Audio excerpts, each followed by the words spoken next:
Seri 8 Bukek Xiansu. Sepasang Pedang Iblis. Cerita, Hoping Hu. Audiobook, novel silat.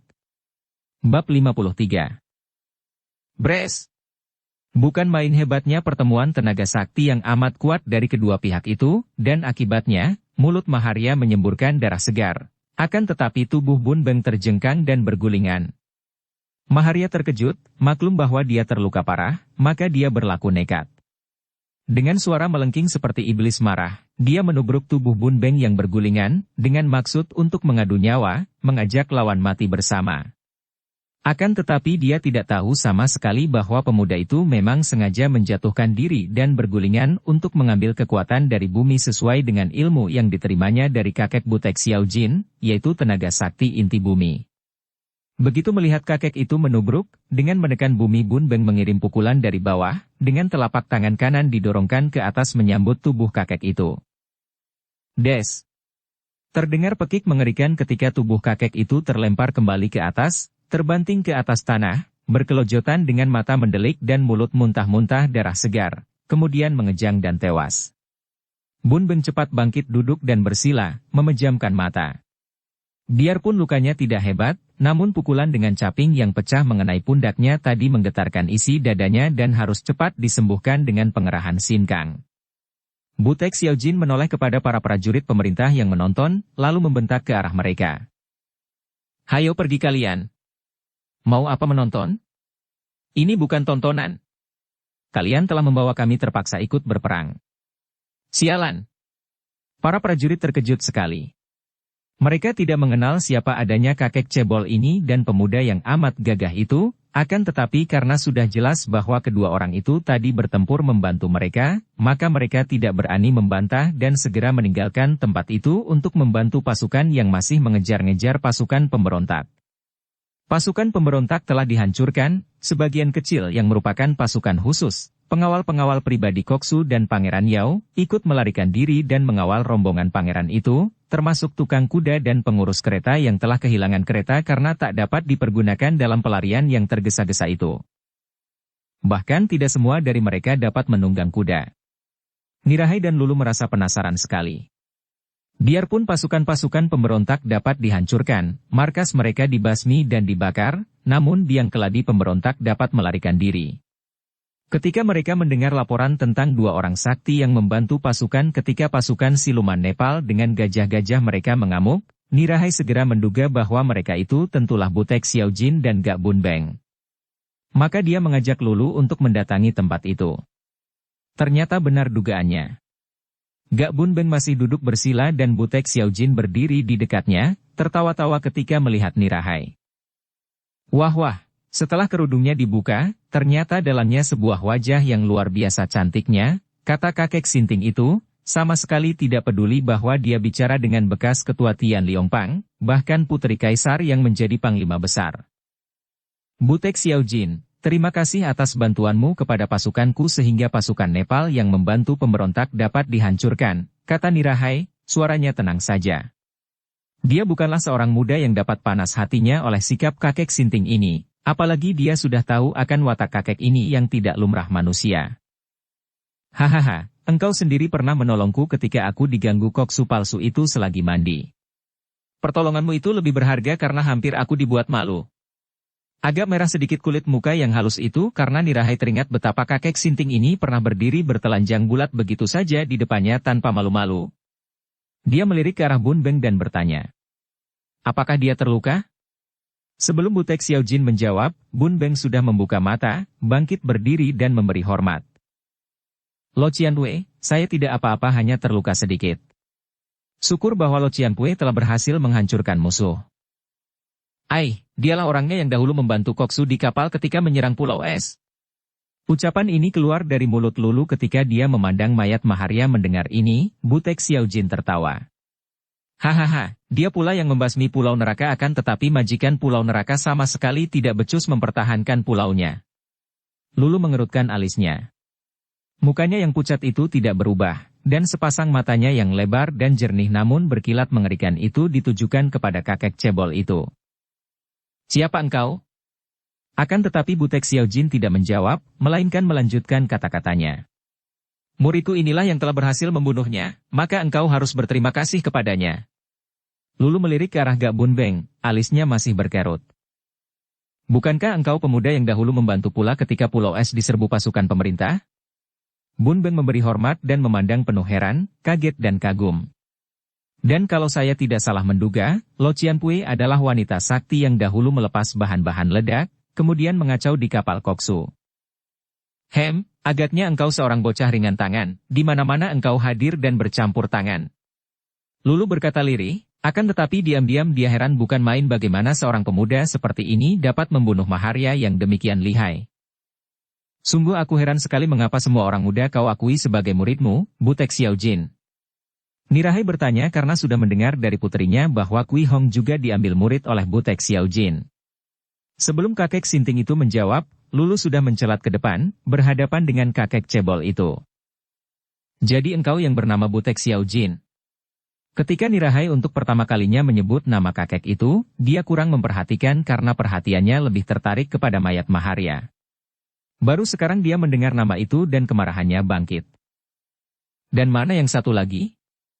Mana dia yang disebut Cui Bengko Aiong? Butek Xiaojin tertawa. Hehe, jadi engkau sudah mendengar nama kami? Tentu putramu yang manja dan jahat itu yang memberitahu. Tua bangka sialan. Lulu yang masih belum hilang betul watak kerasnya menjadi marah mendengar betapa putranya dicela oleh kakek ini. Kau kira aku takut kepadamu? Biarpun engkau dan Cui Bengko Aiong disebut tokoh-tokoh iblis dari Pulau Neraka, aku tidak takut. Lulu, kita dalam tugas, jangan bawa-bawa urusan pribadi. Nirahai memperingatkan Lulu, akan tetapi setelah marah seperti itu, mana mungkin dengan mudah saja Lulu dibikin sabar. Dia sudah menerjang kakek itu dengan pukulan sakti dari Hong In Bun Hoat. Kakek itu cepat mengelak, akan tetapi angin pukulan masih membuat dia terhuyung dan sambil tertawa kakek itu menjauhkan diri bergulingan lalu meloncat bangun. Sungguh galak engkau. Kalau dahulu bukan aku yang melarang Su Heng, agaknya engkau hanya tinggal nama saja. Dan kalau aku tidak melihat bahwa engkau adalah pewaris kitab-kitab pendekar sakti suling emas yang kami kagumi dan hormati, apakah aku akan melarang Su Heng menghancurkan engkau? Tucu, majikan pulau, yang memiliki warisan senjata kipas pusaka dan ilmunya Lohai San Hoat, ilmu kipas pengacau lautan, mengapa tidak mengeluarkannya dalam pertempuran? Lulu terbelalak. Kau tahu akan itu semua? Hehe. Sehari setelah Tucu datang, kami berdua sudah memeriksa seluruh benda yang Tucu bawa, karenanya aku bersikeras melarang Su Heng turun tangan karena Tucu adalah ahli waris suling emas. Lulu. Nirahai kini menghadapi Lulu dengan alis berkerut dan sinar mata memandang dengan penuh selidik. Jadi engkau yang mengambil benda-benda pusaka itu? Jadi engkau yang membunuh kakek Gutoan?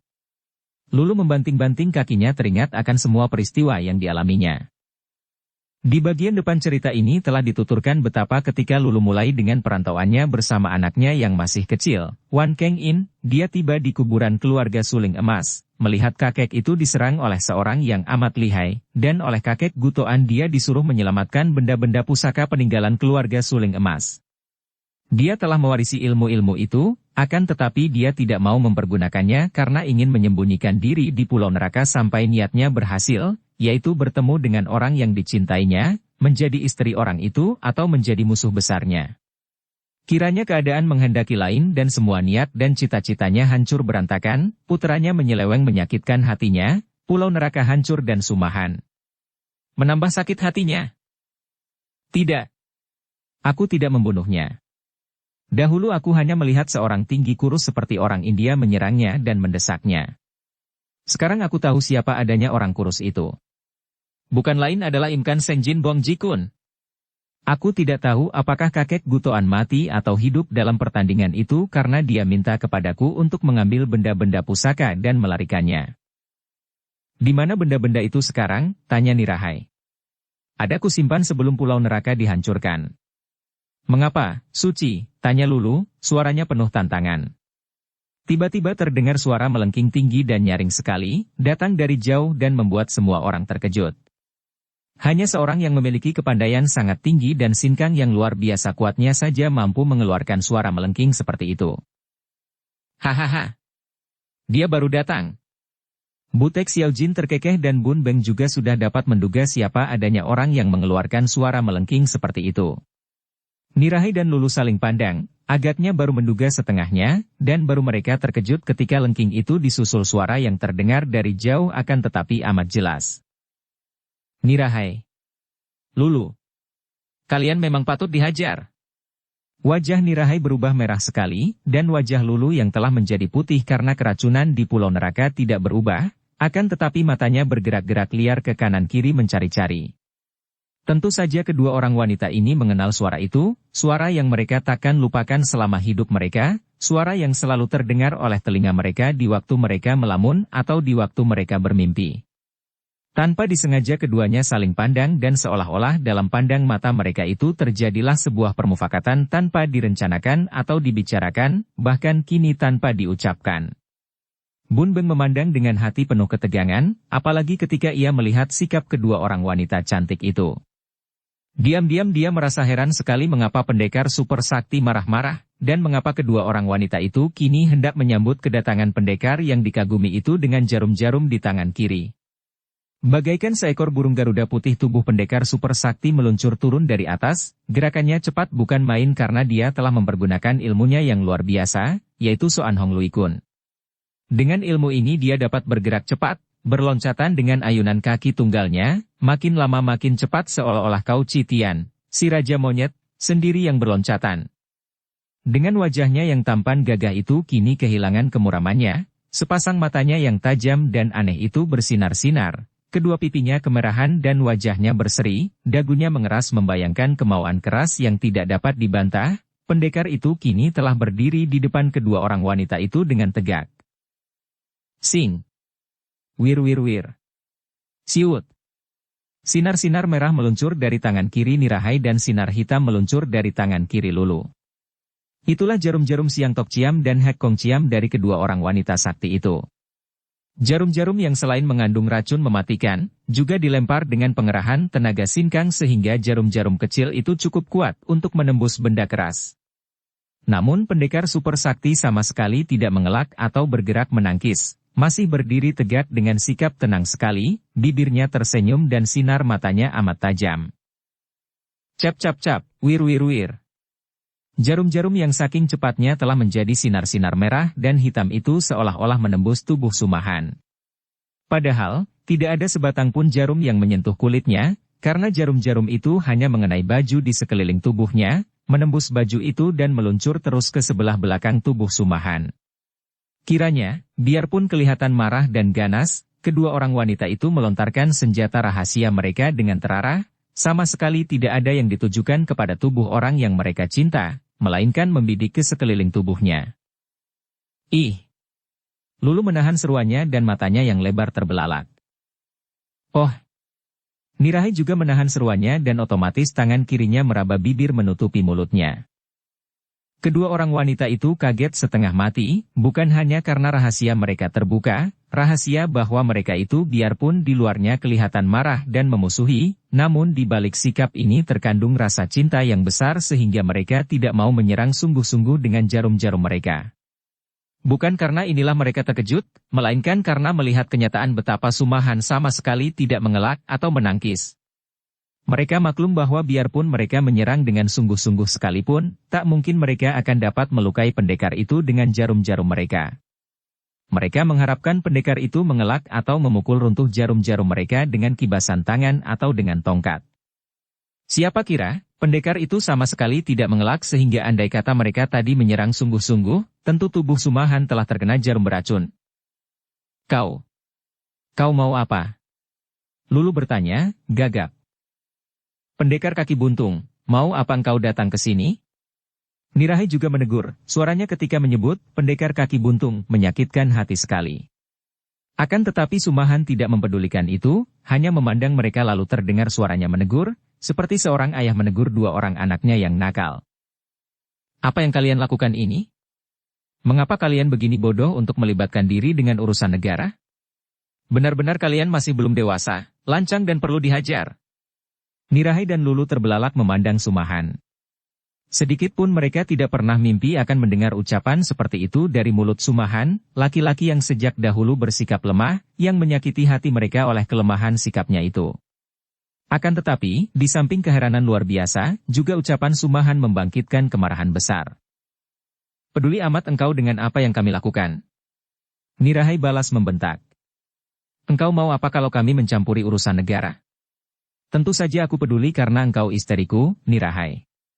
Setiap perbuatan seorang istri menjadi tanggung jawab suaminya pula. Dan juga perbuatan Lulu menjadi tanggung jawabku. Aku melarang kalian melanjutkan pelibatan diri kalian dengan urusan pemerintah. Sumahan, enak saja kau bicara. Lulu membentak marah dan bertolak pinggang. Nirahai Suci boleh jadi istrimu, akan tetapi engkau tidak berhak mencampuri urusan pribadiku. Sumahan tersenyum memandang Lulu dan senyum ini saja sudah hampir melepaskan semua sendi tulang di tubuh wanita ini. Lulu, berani engkau bicara seperti itu kepadaku? Engkau adik angkatku.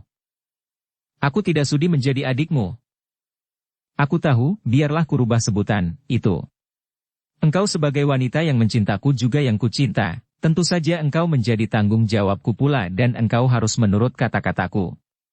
Lulu membanting-banting kaki kanannya, kebiasaan yang belum juga dapat dihilangkannya semenjak dia masih seorang dara remaja. Tidak tahu malu? Tak tahu malu? Sumahan, apa kehendakmu dengan segala sikap aneh ini? Apakah engkau datang untuk membadut? Ataukah engkau sekarang sudah gila?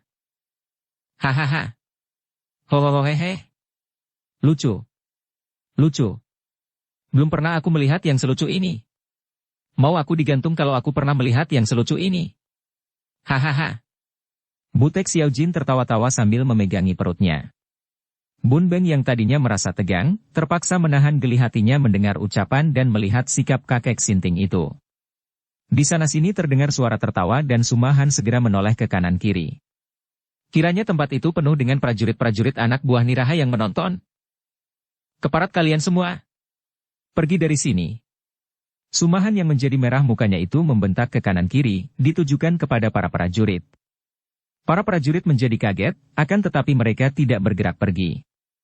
Panglima mereka berada di situ, mana mungkin mereka pergi begitu saja diusir oleh orang luar. Sungguh pun mereka mendengar bisikan-bisikan bahwa yang mengusir mereka itu pendekar siluman yang namanya pernah menggegerkan istana. Nirahai menoleh ke kanan kiri dan dia pun membentak. Kalian pergi. Pergi. Pergi jauh dan jangan ada yang mendekat. Tentu saja perintah yang keluar dari mulut Nirahai ini seperti cambukan pada tubuh sekumpulan domba. Mereka terkejut dan ketakutan, cepat mereka itu membubarkan diri dan pergi dari tempat itu. Tak seorang pun berani mendekati tempat itu, biar dengan sembunyi sekalipun, karena mereka tahu bahwa sembunyi pun percuma, tentu akan diketahui oleh panglima wanita yang amat lihai itu. Sebentar saja tempat itu menjadi sunyi. Kini yang masih berada di tempat itu hanyalah Bun Beng dan Butek Xiaojin. Nirahai, sekarang ku jawab pertanyaanmu tadi. Aku datang sebagai suamimu dan engkau sebagai istriku harus tunduk kepadaku, dan harus ikut kemanapun aku pergi. Aku hendak membawamu pergi. Aku hendak membawamu pergi dari sini dan kau harus ikut denganku. Tidak sudi. Sudi atau tidak, mau atau tidak, engkau harus ikut bersama aku sekarang juga. Kalau ku biarkan terus sendirian, makin lama engkau makin keras kepala dan menimbulkan keributan di mana-mana. Sungguh gila. Menjadi ketua Tian Liongpang, berkerudung, menggegerkan Kang Ou, kemudian sekarang malah kembali menjadi panglima pemerintah. Apa-apaan ini? Setan! Kau kira akan mudah saja memaksaku? Nirahai hampir menjerit saking marahnya. Mukanya merah, sepasang matanya mendelik dan tangannya sudah meraba gagang pedang Hok Mokiam di pinggangnya. Lawan saja, Suci. Dia memang seorang manusia tak tahu diri, biar ku bantu engkau, Suci. Lulu berkata, juga suaranya terdengar marah sekali. Lulu, engkau pun mulai saat ini harus ikut dengan aku. Suka tidak suka, mau tidak mau, engkau harus berada di sampingku untuk selamanya, kembali Sumahan berkata dan di dalam suaranya terkandung ketegasan yang tidak boleh dibantah lagi. Apa? Lebih baik aku mati. Lulu membentak. Engkau takkan kubiarkan mati. Kalian harus ikut bersamaku dan habis perkara, kembali Sumahan berkata. Sing. Hok Mokiam telah dicabut dari sarungnya, kemudian Nirahai menerjang maju menyerang Sumahan dengan gerakan cepat sekali. Lulu tidak tinggal diam dan dia pun sudah menyerang dengan pukulan-pukulan maut. Bagus. Memang aku harus menundukkan kalian dengan kekerasan, hal yang semestinya kulakukan sejak dahulu. Sumahan berkata, suaranya terdengar gembira, dan tubuhnya sudah mencelat mengelak, kemudian seperti kilat dia mainkan Soan Hong Lui Kun untuk menghadapi dua orang wanita yang dicintanya, dua orang wanita yang selama kurang lebih 20 tahun telah membuat dia menderita amat hebat. Tongkatnya berubah menjadi sinar bergulung-gulung mengimbangi sinar pedang Hok Mo Kiam, dan dia menghadapi dua orang wanita itu dengan pengerahan ilmunya karena baik Nirahai maupun Lulu, bukanlah dua orang wanita seperti 20 tahun yang lalu, melainkan telah memperoleh kemajuan yang luar biasa sehingga tingkat kepandaian mereka sudah amat tinggi. Nirahai dan Lulu juga mengerahkan seluruh tenaga dan kepandaian mereka untuk mengalahkan Sumahan. Hanya inilah satu-satunya jalan bagi mereka untuk mempertahankan harga diri dan keangkuhan mereka. Mereka tidak akan menyerah mentah-mentah sungguh pun di sudut hati mereka, dua orang wanita ini merasa terharu, bangga dan juga bahagia bahwa pria yang mereka cinta itu bersikeras untuk hidup bersama mereka.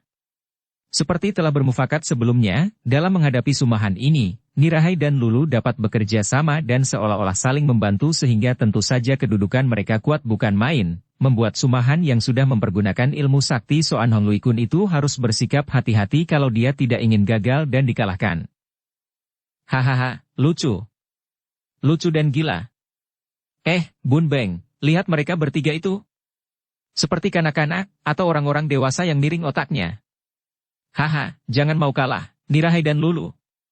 Laki-laki macam itu memang pantas dihajar babak belur, biar kapok, biar tahu bahwa wanita-wanita macam kalian tak boleh dibuat sembarangan, tak boleh dipermainkan. Hahaha. Pendekar siluman, masa engkau tidak mampu menundukkan mereka? Wanita-wanita keras kepala memang semestinya ditundukkan dengan kekerasan. Itulah yang mereka kehendaki. Mereka suka ditundukkan, suka menyerah di bawah kekerasan laki-laki. Kalau engkau menjadi suami yang terlalu lunak, terlalu halus terlalu mengalah, mereka malah muak. Hayo, gaplok saja. Wah, ramai. Ramai. Hahaha. Tiga orang itu saling serang dengan hebat, Bun Beng menonton dengan hati gelisah akan tetapi Butek Xiao Jin tertawa-tawa gembira bertepuk-tepuk tangan, bersorak dan menyiram minyak pada api di hati tiga orang itu saling bergantian agaknya ingin melihat pertandingan itu makin seru dan mati-matian. Lagatnya seperti kalau dia mengadu, jangkrik, akan tetapi kali ini dia tidak memihak, kedua pihak dipujinya juga dicelanya. Lo Qianwei, bagaimana Lo Qianwei dapat mengatakan lucu? Tecu tidak melihat sesuatu yang lucu, hanya tegang karena pertandingan hebat ini benar-benar amat berbahaya. Biarpun bicara dengan Butek Xiao Jin, namun pandang mata Bun Beng tidak pernah beralih dari gerakan tiga orang yang bertempur itu. Dia kagum bukan main. Belum pernah selama hidupnya dia menyaksikan pertandingan yang demikian dahsyat dan luar biasa. Ilmu yang dimainkan tiga orang itu adalah ilmu silat tinggi yang sebagian besar bersumber kepada ciptaan-ciptaan Bukek Xiansu atau Koelo Jin, juga menjadi ilmu silat pusaka dari keluarga suling emas yang terkenal sepanjang masa itu. Engkau tidak melihat lucunya. Mereka itu saling mencinta, dan sekarang saling menyerang seperti orang-orang yang saling membenci mati-matian. Mereka seperti orang gila, dan memang mereka telah dibikin gila oleh cinta. Haha. Bun Beng mengerutkan alisnya dan kini dia mengalihkan pandang matanya dari pertempuran itu karena penasaran. Mengapa kakek yang sakti ini demikian memandang rendah cinta? Cinta baginya suci murni, halus dan sungguh-sungguh urusan perasaan yang paling halus, terutama dia berpendapat seperti itu setelah pertemuannya yang terakhir dengan Milana. Akan tetapi kakek ini bicara soal cinta seolah-olah cinta merupakan hal yang remeh dan lucu. Lo Qianwei, menurut pendapat Tecu, cinta adalah perasaan yang mulus, murni dan bersih. Tidak ada yang lebih suci daripada cinta. Mengapa Lo Qianwei menganggapnya lucu? Suaranya mengandung penasaran. Kalau cinta dianggap lucu dan remeh, apakah cinta antara dia dan Milana juga remeh dan lucu? Hahaha, itulah tandanya engkau dimabuk cinta. Tandanya engkau menjadi korban cinta. Semua cinta yang disebut-sebut manusia adalah cinta yang palsu. Wah, Tecu tidak bisa menerima pendapat Lo Qianwei ini. Bun Beng membentak dan mereka berdua kini sudah melupakan tiga orang yang masih saling serang. Kini mereka berdua berhadapan, saling pandang seperti dua orang yang siap untuk bertanding, bukan bertanding pukulan melainkan bertanding pendapat tentang cinta. Bagaimana Lo Qianwei dapat mengatakan bahwa cinta yang murni dari Sumatai Hiap terhadap mereka itu palsu? Cinta antara pria dan wanita bukanlah cinta yang sejati namanya, melainkan asmara yang timbul dari kecocokan selera, baik mengenai ketampanan maupun mengenai watak sehingga saling tertarik, kagum seperti orang melihat bunga-bunga indah. Gairah karena kecocokan selera ini bercampur dengan nafsu berahi. Asmara ini penuh dengan keinginan menguasai, memiliki, memperbudak, penuh dengan keinginan dimanja, dipuja dan dijunjung tinggi, di samping keinginan menikmati kepuasan dari hubungan badan yang didorong nafsu berahi. Semua ini bersumber kepada si aku yang selalu menunjukkan segala hal demi kepentingan dan kesenangan diri sendiri, biarpun dengan cara yang cerdik berliku-liku, tujuan terakhir adalah untuk diri sendiri, untuk si aku.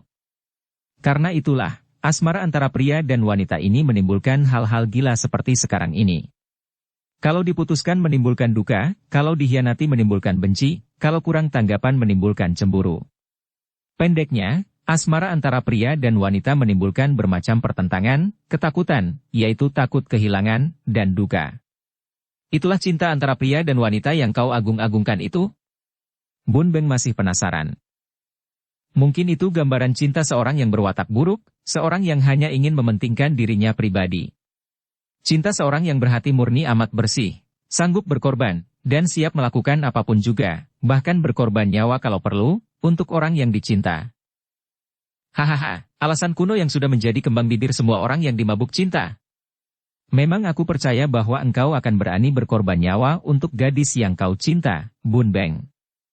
Akan tetapi bagaimana seandainya gadis itu tidak membalas cintamu? Bagaimana kalau engkau melihat dia berkasih-kasihan dengan pria lain?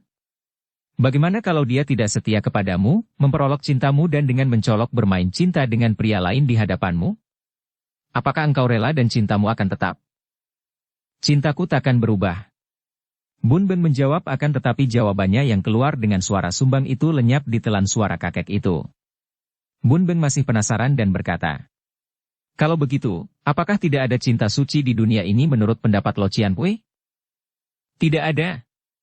Yang disebut-sebut orang, semua adalah cinta palsu yang berdasarkan kepada kepentingan si aku masing-masing. Ah, masa begitu, Lo Qianwei? Bagaimana dengan cinta seorang anak kepada ibunya? Bun Beng mengajukan pertanyaan dengan penuh semangat, karena dia merasa bahwa tentu kakek itu takkan mampu menjawab. Bagaimana mungkin orang menyaksikan cinta kasih seorang anak terhadap ibunya? Itu pun palsu.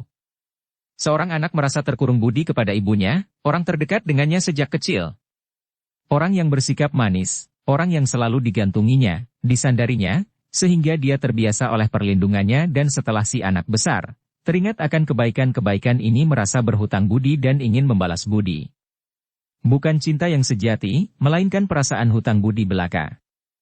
Andai kata si anak sejak bayi diberikan kepada seorang wanita lain, kalau wanita itu melimpahkan kebaikan-kebaikan kepadanya, tentu anak itu akan berhutang budi pula.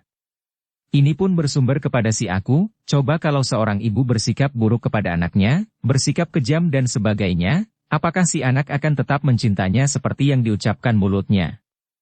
Lihat saja semua orang yang telah dewasa, setelah menikah, bukankah perasaannya lebih mendekat kepada suami, istri, dan anak-anaknya? Wah, Lo Qianwei pandai sekali berdebat. Bagaimana kalau cinta kasih seorang ibu kepada anaknya? Nah, beranikah Lo Qianwei menyangkalnya dan mengatakan bahwa cinta kasih seorang ibu kepada anaknya juga palsu? Memang palsu selama si ibu mengharapkan kesenangan dari cintanya itu. Kalau seorang ibu hendak membuktikan cintanya palsu atau bukan, dia boleh bertanya kepada diri sendiri, marahkah dia kalau si anak tidak menurut kata-katanya, bencikah dia kalau si anak berani melawannya dan bersikap kurang ajar kepadanya, dan dukakah dia kalau si anak melupakannya dan tidak membalas budi kepadanya. Kalau benar demikian, maka sesungguhnya dia tidak mencinta anaknya, karena di mana ada cinta, di situ tidak mungkin ada kebencian, kemarahan dan kedukaan. Wah! Kalau begitu pendapat Lo Qianwei, cinta bukan perasaan manusia biasa. Agaknya hanya cinta kasih manusia terhadap Tuhan saja yang suci. Bun Beng membantah. Sama sekali tidak. Cinta manusia terhadap Tuhan lebih munafik lagi. Sesungguhnya bukan cinta, melainkan pemujaan dan pemujaan ini palsu belaka kalau di baliknya terdapat keinginan agar memperoleh balas jasa atau imbalan. Kalau manusia memuja Tuhan dengan niat agar memperoleh imbalan berkah, baik selagi masih hidup atau kelak kalau sudah mati, maka pemujaan itu pun palsu belaka, seperti jual beli. Cinta adalah sederhana dan wajar, tanpa pamrih, karenanya tidak akan mendatangkan kecewa, benci atau duka. Hait. Des. Bun Beng dan Butek Xiaojin terpaksa menengok dan mereka melihat betapa Nirahai dan Lulu tadi menyerang secara berbareng, akan tetapi dengan teriakan panjang tubuh Sumahan mencelat ke atas dan ketika kedua orang wanita itu mengejar dengan loncatan cepat, Sumahan mendorongkan kedua tangannya untuk menangkap mereka. Mereka menangkis dan keduanya terlempar kembali ke bawah, hampir terbanting kalau tidak cepat-cepat menggulingkan tubuh lalu meloncat berdiri. Dengan kemarahan meluap keduanya sudah menerjang dan pertandingan berlangsung terus lebih ramai. Melihat ini, Bun Beng kembali menoleh kepada Butek Xiaojin. Lo Qianpui yang begitu pandai menguraikan tentang cinta, yang begitu pandai menyeret semua cinta kepada hal yang remeh dan palsu, tentunya sudah mempunyai banyak sekali pengalaman tentang cinta. Pernahkah Lo Qianpui mencinta seseorang wanita maksud Tecu? Butek Xiaojin meloncat tinggi ke belakang seperti disambar seekor ular berbisa, matanya terbelalak. Hei! Aku mencinta seorang wanita? Gila kau! Aku belum pernah terjeblos ke dalam perangkap asmara. Kalau begitu, bagaimana Lo Qianpui bisa bicara tentang asmara? Bukan karena pengalaman sendiri, melainkan karena melihat akibat-akibat yang terjadi dan dengan membuka mata melihat, membuka telinga mendengar. Lihat dan dengar saja tiga orang itu. Jelas, bukan. Mereka tidak saling mencinta, dalam arti kata cinta suci. Kalau demikian, mana ada duka, mana ada benci, dan mana ada pertempuran seperti sekarang ini. Hai, Butek Xiaojin. Kami bukan bertempur, melainkan aku sedang berusaha untuk menundukkan mereka ini. Jawaban ini keluar dari mulut Sumahan dan sekali ini Butek Xiaojin membalikkan tubuh menonton. Dia terkekeh, merasa terpukul pernyataannya yang terakhir tadi tentang tiga orang ini karena kini barulah dia tahu bahwa pertandingan yang kelihatan mati-matian itu sebetulnya mengandung hal-hal tidak wajar yang amat lucu. Biarpun Sumahan melancarkan pukulan-pukulan hebat, namun semua pukulan itu hanya dimaksudkan untuk menangkap kedua orang wanita itu bukan untuk merobohkan. Dan lucunya, pedang Hokmokiam itu biarpun berkelebatan dan sinarnya bergulung-gulung, sesungguhnya lebih banyak merupakan ancaman daripada serangan betul-betul, seolah-olah pemegangnya selalu khawatir kalau pedang yang ampuh itu betul-betul akan menembus tubuh Sumahan. Demikian pula dengan Lulu, pukulan-pukulannya hanyalah pukulan yang dia yakin takkan mencelakai tubuh orang yang dicintanya. Tiga orang itu melampiaskan kemarahan dan kemendongkolan hati, namun tetap saja tidak tega untuk saling mencelakakan, apalagi saling membunuh. Ceringgi. Bun Beng, terimalah pedang ini. Sebuah tangkisan tongkat yang digetarkan oleh tangan Sumahan membuat pedang Hokmokiam terlepas dari tangan Nirahai dan terlempar ke arah Bun Beng. Pemuda itu tentu tidak akan berani menerima pedang yang tadinya dipegang oleh Nirahai itu kalau tidak diperintah oleh Sumahan. Dia cepat menyambut pedang itu dan tetap berdiri dengan pedang di tangan, memandang penuh perhatian. Kalian benar-benar keras kepala.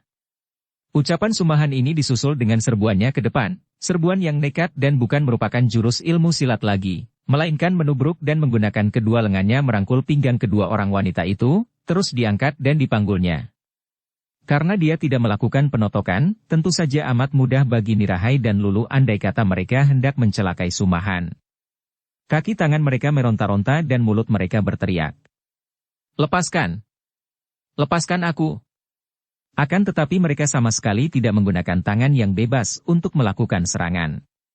Padahal dalam keadaan seperti itu, kalau mereka melakukan totokan atau pukulan, tentu pendekar super sakti tidak akan mampu menjaga dirinya.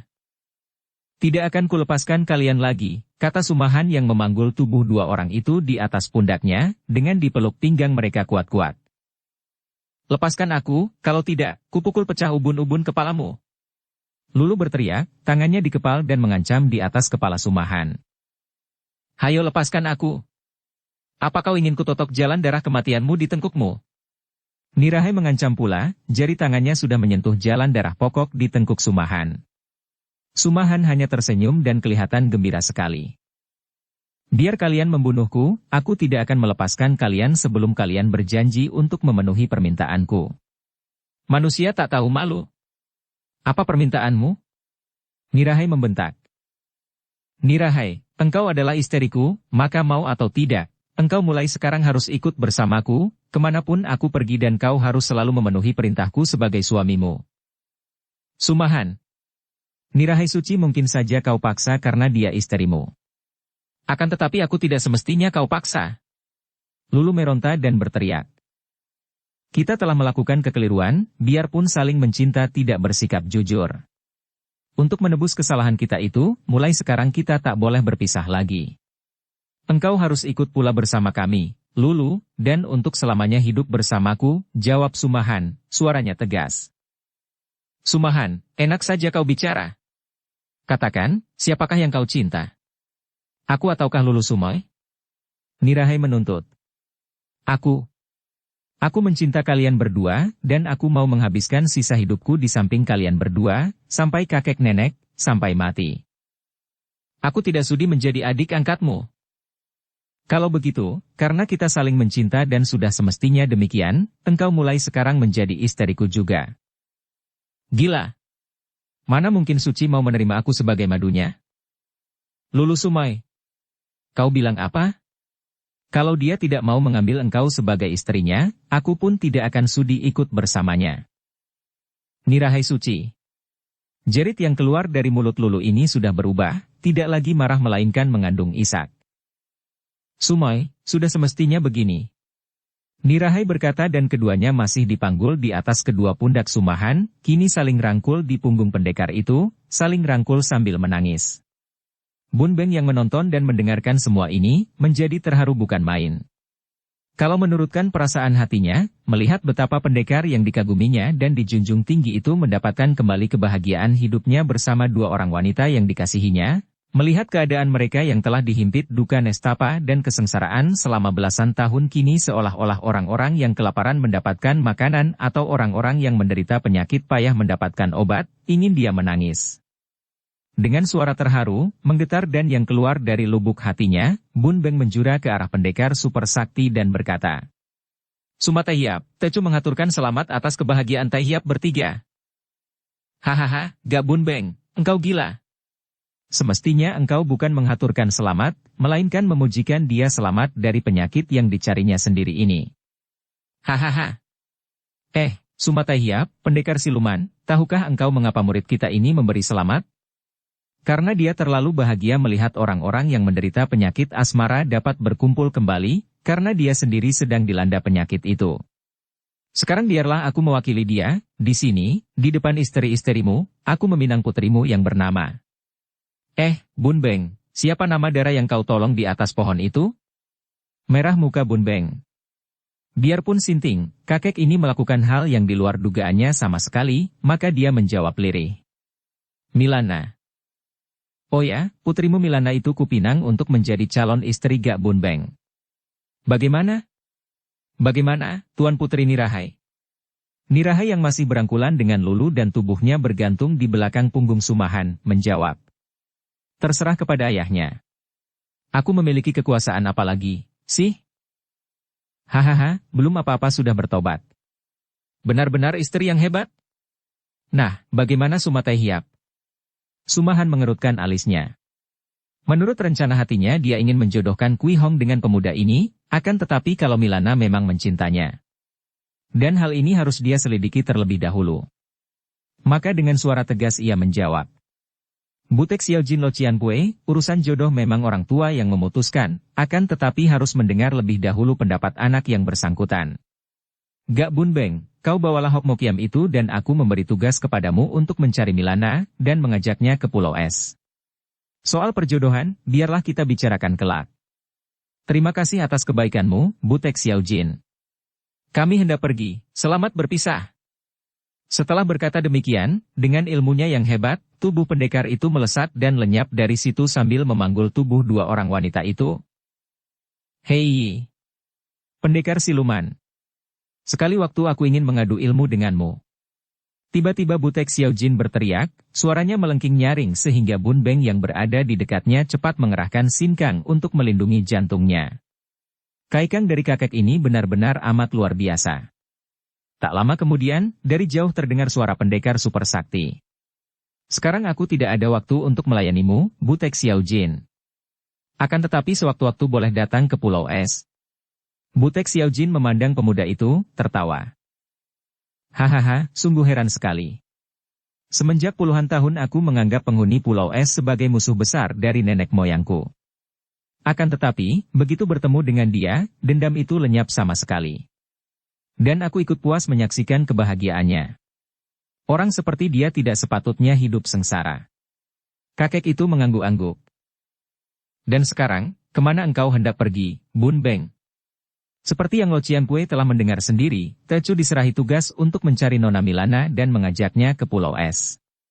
Karena Tecu tidak tahu di mana adanya Nona Milana, Tecu akan ke kota raja dan menyelidikinya dari sana. Memang seharusnya begitulah. Dan engkau tidak mengecewakan hati mereka yang menjadi calon mertuamu. Mungkin itu merupakan ujian pula buatmu. Aku sendiri akan kembali ke Pulau Neraka. Setelah bertemu dengan Tocu Pulau Es dan api permusuhan di hatiku padam sama sekali, perlu apalagi aku berkeliaran di dunia ini? Nah, aku pergi. Kakek itu menggerakkan lengan bajunya dan berkelebat lenyap dari situ. Lo Cianwei, Tecu belum mengaturkan terima kasih atas segala kebaikanmu. Bun Beng mengerahkan kaikangnya seperti yang dilakukan kakek itu tadi. Dari jauh terdengar suara ketawa kakek itu. Hahaha. Kalau kau mengaturkan terima kasih, berarti terhapus hutangmu. Dan aku ingin kau membayar hutangmu dengan 3 cawan arak merah kelak, di Pulau Es. Bun Beng menjatuhkan diri berlutut menghadap ke arah suara dengan perasaan terharu.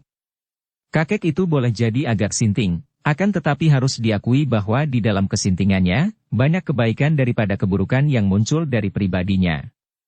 Setelah memberi hormat ke arah suara kakek itu, Bun Beng bangkit berdiri, mengambil sarung pedang Hokmokiam yang tadi tanpa bicara telah dilemparkan ke bawah oleh Nirahai, memasangkan pedang itu di punggungnya, kemudian mengambil capingnya yang pecah-pecah, membetulkan caping, memakainya di atas kepala, kemudian menoleh ke arah mayat Maharia, dan memandang kepada mayat-mayat yang malang melintang memenuhi tempat itu.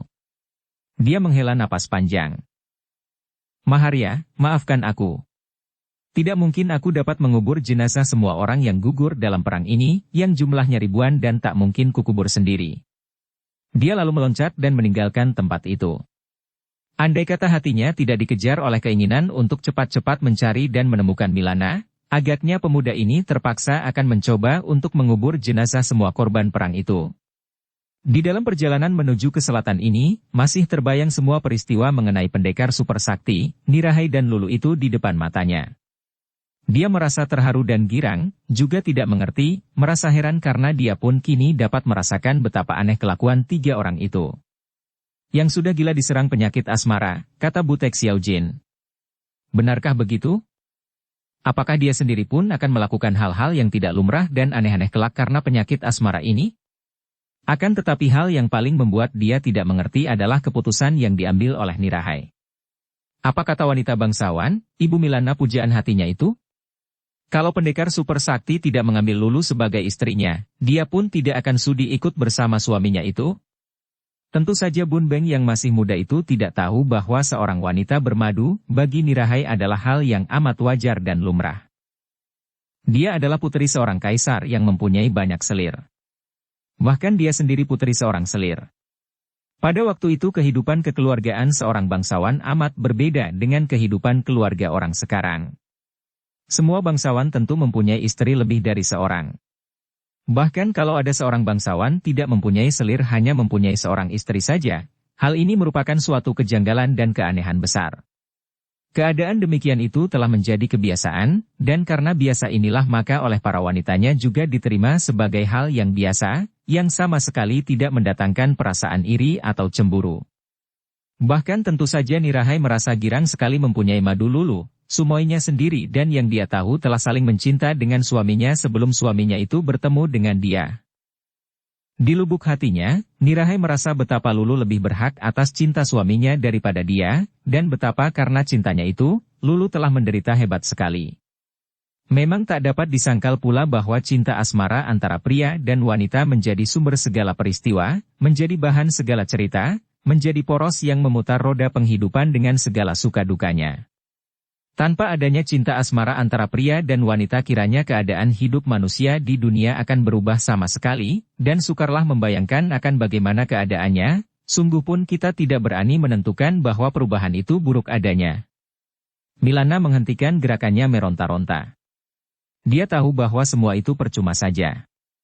Kalau tadinya dia meronta-ronta dan berteriak-teriak sedapatnya karena tubuhnya tertotok lemas, bukanlah untuk membebaskan diri karena dia maklum bahwa hal itu tidak mungkin, melainkan untuk menarik perhatian orang. Dia melihat betapa para penjaga yang berusaha menolongnya malah menjadi korban kelihayan dan keganasan Wan Keng In, maka dia berteriak-teriak dan memaki-maki hanya untuk meninggalkan jejak kemana dia dilarikan agar para petugas istana itu dapat membayangi arah larinya Wan Keng In dan gurunya. Akan tetapi setelah 2 hari dia menjadi tawanan masih belum ada penolong datang, harapannya menipis. Tentu ayahnya atau ibunya belum tahu bahwa dia diculik pemuda Pulau Neraka ini, karena kalau ayah bundanya sudah mendengar, tentu sekarang mereka sudah mengejar dan menolongnya dari cengkeraman pemuda iblis yang gila ini. Kini dia tidak dapat mengandalkan orang tuanya, para pengawal, atau siapapun juga. Bersambung ke bab 54. Dukung kami dengan subscribe, follow, like, komen dan share. Terima kasih.